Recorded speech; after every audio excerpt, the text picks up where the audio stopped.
নাতিনা নাতিনা ভোরের দরজা হাত, নাতিনা ধাদিনা শুনছি নতুন শতাব্দীটার ডাক। ধাদিনা নাতিনা ধাদিনা নাতিনা ভোরের দরজা হাত, নাতিনা ধাদিনা শুনছি নতুন শতাব্দীটার ডাক। ধাদিনা নাতিনা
অভিভাবকদের আমি একটা কথা বলবো, আর যেটা এটি ছিল না, যে বিশেষ করে বাচ্চাদের ক্ষেত্রে যারা নতুন জিমন্যাস্টিক্স শিখতে আসছে বা করছে, এরকম বহু বাচ্চারা আছে যারা, এবং অভিভাবকরা আছেন, যে বাচ্চারা কোনো কিছু একটা আবদার করলো, মানে এই ধরুন চিপস, ফাস্টফুড বা বাজারের খোলা খাবার যেগুলো আর কি, বাচ্চারা প্রত্যেক না চিপস এবং কুরকুরে এই সবগুলো খাওয়ার প্রবণতা বাচ্চার মধ্যে সবসময় থাকে, মানে এবং লেগেই থাকে এটা। এবং অভিভাবক আমি দেখেছি, আমার চোখেও পড়েছি, বা অনেক অভিভাবক দিয়ে দিল, আবদার করলো দিয়ে দিল, এরকম আমার চোখে পড়েছে। আমার সঙ্গে সঙ্গে এই দোকানটায় আমি অনেককেই বলেছি যে এটা করবেন না। কুরকুরে এবং ওই চিপস প্রচণ্ড খারাপ জিনিস, এবং যারা বিশেষ করে যারা খেলাধুলো করে তাদের ক্ষেত্রে, আমি শুধু জিমন্যাস্টিক ক্ষেত্রে তো বলছি না, জিমন্যাস্টিক এই জন্যই বলছি যে ক্ষেত্রে, যে আমাদের এখানে যেহেতু জিমন্যাস্টিকটা হচ্ছে হয় বা আমরা প্র্যাকটিস করাই, এই যে ফাস্ট ফুড বলুন বা বাজারের যে খোলা খাবার বা এইসব জাতীয় খাবারগুলো যতটা পারবেন এড়িয়ে চলুন। আমাদের কাছ থেকে আমরা যেভাবে খাবার যে সাজেশানটা দিয়ে থাকি সেইভাবে নিয়ে চলুন, এবং দেখবেন আস্তে আস্তে তাদের খেলাধুলোর মধ্যে একটা এনার্জি আসবে, এবং তারা সেইভাবে শারীরিক ক্ষমতা বাড়বে আস্তে আস্তে। কিন্তু যদি ওই আবদারগুলো আপনারা না মেটান, তাহলে কিন্তু বাচ্চাদের যত দিন যাবে তত তাদের গ্রোথ কমে যাবে, এবং তাদের খাওয়ার ইচ্ছে সত্যি থাকবে না। এটা অনেকেই বলেন বা শুনেছি, কেউ কিছু খেতে যায় না। কেন খেতে যায় না? এইসব জিনিসগুলো তাদেরকে দেওয়া হয় বলে এগুলো খেতে যায় না। তাদেরকে খাওয়াতে হবে যেগুলো খাওয়া দরকার। হ্যাঁ, আমরা যেরকম ডিম খেতে, ডিম খাক, একটু ওটস খাক, ছোলা খাক, ছাতু খাক, এই যে ব্যাপারগুলো, ডালিয়া খাক, হ্যাঁ, এই যে ব্যাপারগুলো আসছে, এই সবগুলো ওদেরকে খাওয়ার চেষ্টা করুন। এবার হবে না খাবে, একদিন খাবে না, দুদিন খাবে না, আসলে খাবে, কিন্তু সেইটাকে না দিয়ে ওই চিপস খাও বললো আপনারা এনে দিলেন, ব্যাস হয়ে গেল। কিন্তু মানে তার যেটুকু ভালো জায়গা ছিল সেই জায়গাটা নষ্ট হতে যাবে। এটা সবসময় মাথায় রাখবেন যে বাচ্চাদের যেহেতু খেলাধুলো করছে, তাদেরকে সেই খাওয়া দাওয়ার ব্যাপারটাকে একটু নজর রাখবেন, তাহলেই দেখবেন সব ঠিক থাকবে। নমস্কার, শুভ অক্ষয় তৃতীয়া। আজকের এই শুভ দিনে যে আমাদের আজ বোসপাড়া সম্মেলনের মাঠে যিনি আমাদের সবার শ্রদ্ধেয় মানিক ভট্টাচার্য মহাশয়, এছাড়া কোচ রয়েছেন এবং যারা বহুদিন ধরে মাঠে প্র্যাকটিস করাচ্ছেন আপনাদের ছেলে মেয়েদের, আমার ছোট্ট যারা খেলোয়াড়রা এবং অভিভাবিকা, তাদের প্রত্যেকে আমি শুভ নববর্ষের অনেক শুভেচ্ছা জানাই। আজকে আমাদের দিনটা খুব আনন্দের দিন, কারণ আমি সবসময় চাইবো আপনাদের জীবন সাফল্য এবং সমৃদ্ধি ভরে উঠুক। আজকে জানেন তো, ব্যাসদেবের মহাভারত রচনা হয়েছিল, ব্যাসদেব মহাভারত রচনা করেছিলেন আজকের দিনে। স্বাভাবিকভাবে আমাদের এই দিনটা খুব গুরুত্বপূর্ণ, হিন্দুদের মতে আর কি এই দিনটা আমাদের কাছে উৎসবের দিন। আর ঠিক এই দিনেই আমরা রাজপুর বোসপাড়া সম্মেলনের মাঠে আজকে আমাদের জিমন্যাস্টিক যে ইকুইপমেন্টস তার সমস্ত এসে গেছে, এবং শুনছিলাম আগামী দিনে স্থির থাকলে আপনাদের খেলাধুলো আরও বেশি ভালোভাবে করতে পারবেন। আমাদের বাচ্চাগুলো আসছেন অনেক দিন ধরে, আমি দেখছি আমাদের মাঠটা একদম ভরে যায়, দেখে আনন্দে আমারও মন ভরে যায় যে যখন বাচ্চাগুলো প্র্যাকটিস করে। আর মানকেদা তো মানে আমাদের মানিস ভট্টাচার্য তো বহুদিনের, উনি এখনও দক্ষিণ চব্বিশ পরগনার বিশেষ জায়গায় উনি রয়েছেন। বললেন যে 12 তারিখে অ্যারোবিক একাডেমির একটা প্রোগ্রাম রয়েছে।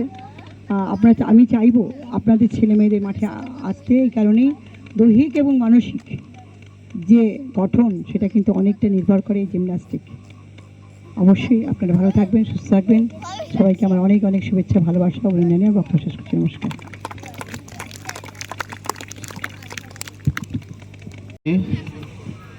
রাজপুর বোসপাড়া সম্মেলনী দীর্ঘদিন ধরে এই জিমন্যাস্টিক প্রশিক্ষণ দিয়ে যাচ্ছে, যার অন্যতম প্রধান প্রশিক্ষক আমাদের মানিক স্যার রয়েছেন। তার সঙ্গে এখানে যে সমস্ত শিক্ষকরা দীর্ঘদিন ধরে এখানে প্রশিক্ষণ দিচ্ছেন, তাদের মাধ্যমে আমরা দেখেছি প্রচুর ছাত্রছাত্রী এখানে জাতীয় স্তরে খেলতে গিয়েছে, রাজ্য স্তরে খেলেছে, এছাড়া জেলা স্তরে গিয়েও প্রচুর মেডেল অর্জন করেছে। অনেক ছাত্রছাত্রী রয়েছে, তাদের জীবনে চলার পথটা এখান দিয়েই শুরু করেছে। আগামী দিন আমি আশা রাখবো যে সমস্ত ছাত্রছাত্রীরা এখানে বসে আছে তারাও এখান থেকে অনেক দূর যাবে।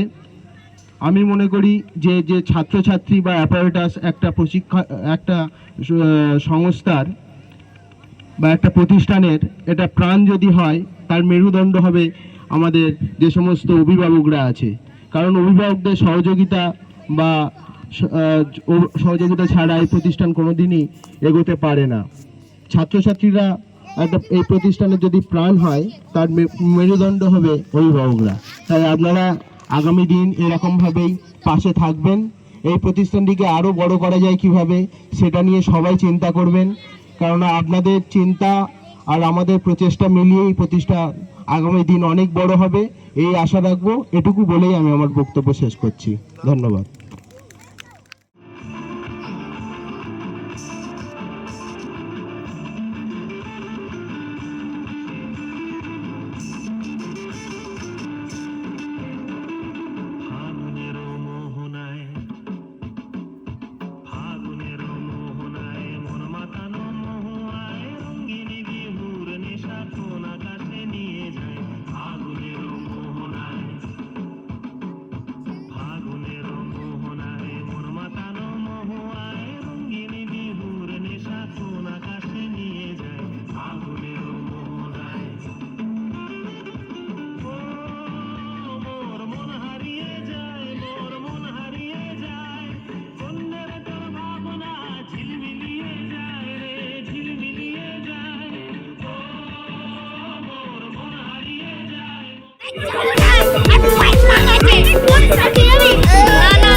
কাটা হলো, মাঠের উদ্বোধন হলো, বৃক্ষরোপণ হলো, খাওয়া দাওয়া হলো।